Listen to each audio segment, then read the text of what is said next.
नमस्कार, मैं हूं माही सिंह और आप देख रहे हैं नेक्स्ट 9 न्यूज। आज आपका बहुत बहुत स्वागत है हमारे खास प्रोग्राम रंग बदलती राजनीति में। आज बात करने वाले हैं अरविंद केजरीवाल को लेकर। अरविंद केजरीवाल तिहाड़ जेल में बंद हैं, लेकिन लगातार प्रयासरत हैं कि वो किस तरीके से जेल से बाहर आ जाए। लेकिन ऐसे में अब माना ही जा रहा है कि विधानसभा चुनाव से पहले अगर उनको राहत नहीं मिलेगी तो जाहिर तौर पर अरविंद केजरीवाल की मुसीबतें बढ़ सकती है। लेकिन अभिषेक मनु सिंघवी और सुनीता केजरीवाल जिस तरीके से लगातार पूरी जद्दोजहद करते हुए नजर आ रहे हैं, लगातार कोशिशें कर रहे हैं कि किस तरीके से अरविंद केजरीवाल को जेल से बाहर निकाला जाए। ऐसे में 29 जुलाई को फिर से अरविंद केजरीवाल के केस पर सुनवाई है। जो फैसला हाईकोर्ट ने सुरक्षित रखा है उस पर वो कहीं ना कहीं अपना निर्णय सुनाएंगे। अब ऐसे में अरविंद केजरीवाल को राहत मिलेगी नहीं मिलेगी, क्या विधानसभा के समीकरण बनते हुए नजर आ रहे हैं, इसमें अभिषेक मनु सिंघवी और सुनीता केजरीवाल और तमाम जो आम आदमी पार्टी के लीडर्स हैं उनका क्या रोल रहने वाला है और कौन इस बार की दिल्ली की सत्ता में एंट्री करने वाला है,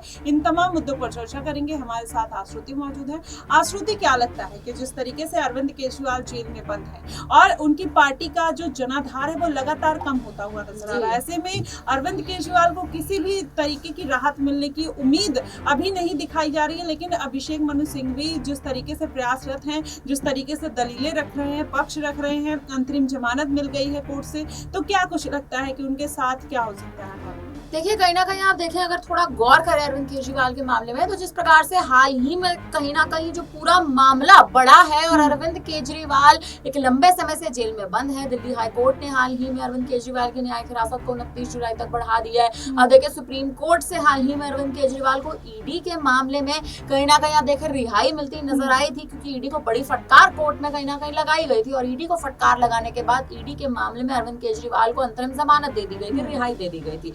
नहीं कयास लगाए जा रहे थे एक और तौर पे अगर देखें कि अरविंद केजरीवाल तिहाड़ जेल में वापसी करेंगे, लेकिन सीबीआई ने जिस हिसाब से माही अगर आप गौर करें पूरी जद्दोजहद करके अरविंद केजरीवाल के मामले को अपने ही हाथ में रखा, कहीं ना कहीं केजरीवाल के पक्ष में फैसला नहीं जाने दिया। इसके लिए आप देखें कहीं ना कहीं सीबीआई भी बखूबी काम करती नजर आ रही है और कोर्ट में बेंच के सामने जिस प्रकार से सबूतों का जो एक कड़ी कहीं ना कहीं चल रही है कि सबूतों की कड़ियां कहीं ना कहीं बेंच के सामने ऐसे पेश करी जा रही है कि अरविंद केजरीवाल के हित में उनके पक्ष में फैसला ही नहीं जा रहा। अब देखिए, दिल्ली में 2025 में विधानसभा चुनाव होने जा रहे हैं। 2025 के विधानसभा चुनाव से पहले अरविंद केजरीवाल की रिहाई अब तक ना होना, मनीष सिसोदिया की रिहाई अब तक ना होना, एंड वक्त तक आकर भी रिहाई पर कोई चर्चा ना होना या रिहाई ना होना, ये बड़ी वजह बन सकते हैं हार की 2025 के विधानसभा चुनाव में। लोकसभा चुनाव पे गौर करें, 7 सीटें कहीं ना कहीं थी, जिन 7 सीटों पर आम आदमी पार्टी और कांग्रेस गठबंधन में चुनाव लड़ रही थी। 4:3 का जो आप देखें कहीं ना कहीं रेशो था कि 4 सीटों पर आम आदमी पार्टी, 3 सीटों पर कांग्रेस, लेकिन वो 7 की 7 सीटें बीजेपी एक हाथ से कहीं ना कहीं ले गई। तो आप देखिए, केंद्र शुरुआत से यही कोशिश कर रहा है, बीजेपी शुरुआत से यही कोशिश कर रही है कि दिल्ली किसी तरह से साथ दिया जाए, रणनीति के आधार पर ही सही, लेकिन दिल्ली का समीकरण कहीं ना कहीं साथ दिया जाए। दिल्ली को अगर साथ लेंगे तो दिल्ली जीत कर आप देखें कहीं ना कहीं आप देश पर अपना कब्जा जमा सकते हैं। ये भारतीय जनता पार्टी की रणनीति है, लेकिन वो रणनीति अभी तक पूरी नहीं हो पा रही है। कारण ये भी कहीं ना कहीं नजर आ रहा है क्योंकि आम आदमी पार्टी बाहर बैठकर तमाम नेता कार्यकर्ता, खुद परिवारवन जो है वो लगातार बाहर बैठकर जिस हिसाब से जद्दोजहद कर रहे हैं कि अरविंद केजरीवाल को और मनीष सिसोदिया को रिहा करना इस समय बेहद जरूरी है, वरना 2025 में विधानसभा चुनाव तो हारेंगे ही, लेकिन आप दिल्ली से पार्टी का जनाधार भी खो बैठेंगे। अगर दिल्ली से पार्टी का नींव ही अगर आप खो बैठे, पार्टी को आप देखिए पार्टी का जो जनाधार धीरे धीरे बन रहा है, अगर उस जनाधार को ही आपने खो दिया तो आखिर दिल्ली में सरकार कैसे अगर राष्ट्रपति शासन आप देखिए 2025 से पहले लग जाता है, जनवरी से पहले, तो राष्ट्रपति शासन का मतलब आप समझिए कि चुनाव ही नहीं होंगे। राष्ट्रपति शासन लग जाने का मतलब है शुरुआत से शुरुआत यानी परिषद चुनाव से कहीं ना कहीं आप देखिए पूरा समीकरण शुरू होगा। और दिल्ली में अगर आप देखिए छोटे स्तर से फिर से चुनाव शुरू होते हैं तो राज्य किस बात का, राजधानी किस बात की, ये बड़ा सवाल कहीं ना कहीं दिल्ली के आर्थिक स्तर पर उठ जाएगा। तो आम आदमी पार्टी को अपना जनाधार बचाना बेहद जरूरी है। नहीं बचाएंगे तो भारतीय जनता पार्टी एक हाथ एक बार फिर से 2025 के विधानसभा चुनाव भी ले जा सकती है। जी बिल्कुल। अब ऐसे में देखना दिलचस्प होगा कि क्या वाकई में अरविंद केजरीवाल के हाथ से विधानसभा चुनाव चला जाएगा या इस बार अखिलेश यादव, चंद्रशेखर आजाद, मायावती, ये तमाम जो पार्टियां हैं वो कहीं ना कहीं दिल्ली के विधानसभा चुनाव में शिरकत करती हैं। तो इसका कितना नुकसान अरविंद केजरीवाल को देखने को मिलेगा और भारतीय जनता पार्टी इसका कितना फायदा उठाएगी या उसको भी नुकसान होता हुआ दिखाई दे सकता है। लेकिन यहाँ पर एक सवाल और खड़ा होता है श्रुति, अगर देखा जाए तो मनीष सिसोदिया की अगर बात करें तो वो लगातार 16 महीने से जेल में बंद है। किसी भी तरीके की कोई प्रतिक्रिया ना आम आदमी पार्टी की तरफ से आ रही है और ना ही कोर्ट ने अभी उनको किसी भी तरीके की राहत दी है। तो ऐसे में क्या लगता है कि अगर उनको इस बार के विधानसभा चुनाव में भी कोई राहत नहीं मिलती है और वो जो उप मुख्यमंत्री के पद पर कहीं ना कहीं बरकरार है, क्या वो पद से हाथ धो सकते हैं? और अगर ये जिम्मेदारी फिर अरविंद केजरीवाल अगर जीतते हैं तो किसको देते हुए नजर आ सकते हैं? देखिए, उप मुख्यमंत्री का पद अगर आप मौजूदा स्थिति में देखें तो खाली है, क्योंकि मनीष सिसोदिया ने उप मुख्यमंत्री के पद से एक लंबे समय पहले इस्तीफा दे दिया था। लेकिन मुख्यमंत्री का पद जो है वो अरविंद केजरीवाल अभी भी बखूबी संभाल रहे हैं। उन्होंने ऐलान कर दिया कि जेल से बैठकर मैं सरकार तो जरूर चलाऊंगा, जेल से बैठकर भी आप ये ना समझे कि मैं अपनी मुख्यमंत्री की गद्दी को छोड़ दूंगा। तो अरविंद केजरीवाल ऐलान तो बड़ा कर चुके हैं, लेकिन इस बड़े ऐलान का प्रभाव आखिर दिल्ली में कैसे पड़ने वाला है, ये एक बहुत बड़ा देखिए एक सबसे ज्यादा जो महत्वपूर्ण मुद्दा है इस समय उठाने का, वो यही है कि जेल से बैठकर सरकार चलाना लंबे समय तक आपके लिए मुमकिन नहीं है। मनीष सिसोदिया जिस वक्त, जिस क्षण, जिस घड़ी वो जेल पहुंचे थे, उसके बाद ही उन्होंने उप मुख्यमंत्री के पद से इस्तीफा सौंप दिया था। और एलजी को कहीं ना कहीं इस्तीफा सौंपना, राज्यपाल को इस्तीफा सौंपना, जेल से बैठकर कि उन्हें कहीं ना कहीं इस बात का आभास था कि अब वो एक लंबे समय तक जेल से बाहर नहीं आ पाएंगे, तो धक्के मारकर पद से निकाले जाए, इससे बेहतर यही है कि आप खुद इस्तीफा दे दें। और कहीं ना कहीं मनीष सिसोदिया ने उस वक्त सही कदम उठाया था, दिल्ली की जनता के हित में वो कहीं ना कहीं कदम था। और उसके बाद से उप मुख्यमंत्री का पद जो है वो खाली है।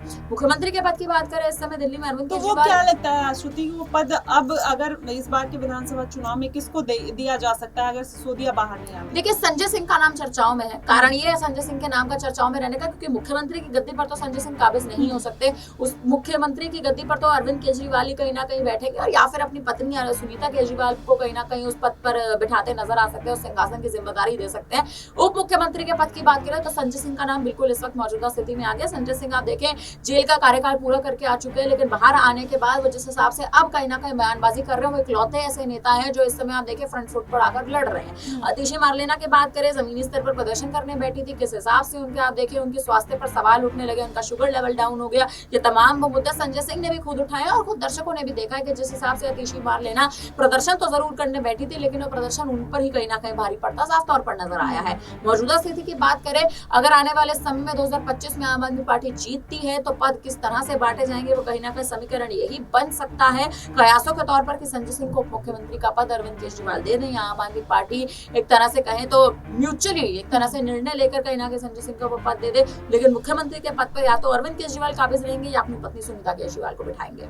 जी बिल्कुल। अब ऐसे में देखना दिलचस्प होगा कि क्या वाकई में सुनीता केजरीवाल को कोई बड़ी जिम्मेदारी मिलेगी या फिर अरविंद केजरीवाल और मनीष सिसोदिया फिर से कम बैक करते हुए नजर आएंगे।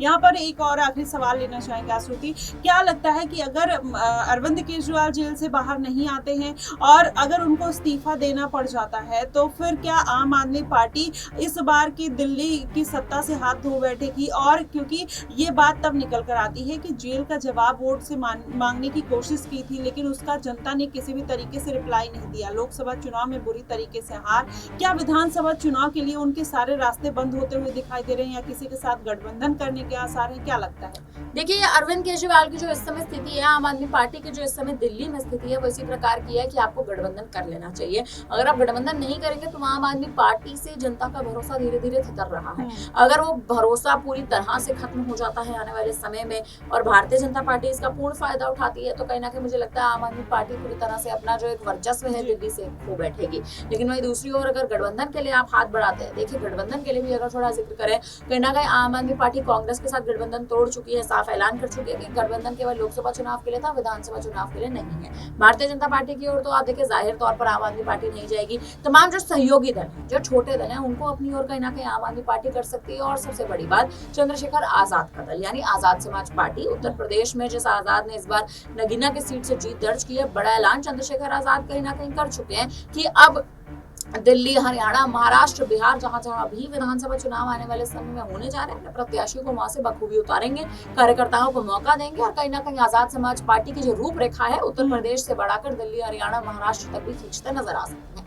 मुझे लगता है अरविंद केजरीवाल आजाद की ओर कहीं ना कहीं अपने पैर मोड़ सकते हैं, अपने पाँव मोड़ सकते हैं, और अगर ऐसा करते हैं तो मुझे लगता है अरविंद केजरीवाल की ही पार्टी का जनाधार मजबूत होगा। चंद्रशेखर आजाद बड़े नेता, युवा नेता के तौर पर कहीं ना कहीं उभरते नजर आएंगे। आजाद की प्रचलितता भी आप देखें हाल ही के समय में बढ़ती नजर आई है। तो दिल्ली में अगर आप देखें जिस हिसाब से प्रचलित आज चंद्रशेखर आजाद और होना चाहते हैं, तमाम राज्यों में अपने चेहरे पर वोट लेना चाहते हैं जनता से, और दलित समीकरण को कहीं ना कहीं साधना चाहते हैं, दलितों को साधना चाहते हैं, तो दिल्ली मुझे लगता है एक बेहतर विकल्प कहीं ना कहीं आने वाले समय में आजाद के लिए साबित हो सकता है। जी बिल्कुल, अब ऐसे में देखना होगा कि क्या वाकई में जो विधानसभा चुनाव के समीकरण बनते हुए नजर आ रहे हैं, क्या केजरीवाल के पक्ष में जाएंगे या भारतीय जनता पार्टी इस बार बाजी फिर से मार सकती है लोकसभा चुनाव की तरह। ऐसे में अभी अरविंद केजरीवाल की 29 जुलाई को फिर से सुनवाई है। अगर उनके पक्ष में फैसला आता है तो कहीं ना कहीं आम आदमी पार्टी के लिए बड़ी खबर होगी। ऐसे में अभिषेक मनु सिंह भी लगातार ये प्रयास करते हुए नजर आ रहे हैं कि अरविंद केजरीवाल को कैसे जेल से बाहर निकाला जाए। ऐसे में पूरी जद्दोजहद, आम आदमी पार्टी की जद्दोजहद, कहीं ना कहीं सुनीता केजरीवाल भी लगातार वीडियो रिलीज करती हैं, उनके बारे में बोलते हुए नजर आती हैं। संजय सिंह उनका पक्ष लेते हुए नजर आते हैं। तो माना ही जा रहा है कि इस बार अरविंद केजरीवाल को राहत मिलने की पूरी उम्मीद दिखाई दे रही है। फिलहाल आपको क्या कुछ लगता है कि अरविंद केजरीवाल जेल से बाहर आएंगे, और अगर आएंगे तो क्या विधानसभा चुनाव में फिर से कम बैक कर पाएंगे या नहीं, आप हमें कमेंट बॉक्स में जरूर बताइएगा। फिलहाल के लिए बस इतना ही। देश और दुनिया की तमाम खबरों के लिए हमारे साथ बने रहिएगा नेक्स्ट टाइम।